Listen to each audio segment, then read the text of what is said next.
సంక్రాంతి రోజండి ఇది పితృదేవతలకి కూడా తర్పణాలు వదులుతారు.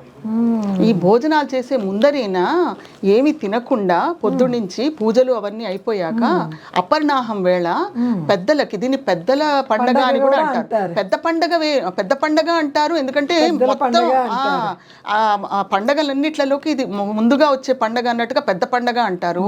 అంతేకాకుండా పెద్దల పండగ అని కూడా ఒకటి పేరు ఉందన్నమాట. ఏంటంటేనండి, పెద్దలకి ఉత్తరాయణం స్వర్గ ద్వారం తెరుచుకున్నప్పుడు వాళ్ళకి కూడా మోక్షం అందాలి అని చెప్పి మనం వాళ్ళని తలుచుకుంటూ నల్ల నువ్వులు నీళ్లు తర్పణాలు వదులుతారనమాట.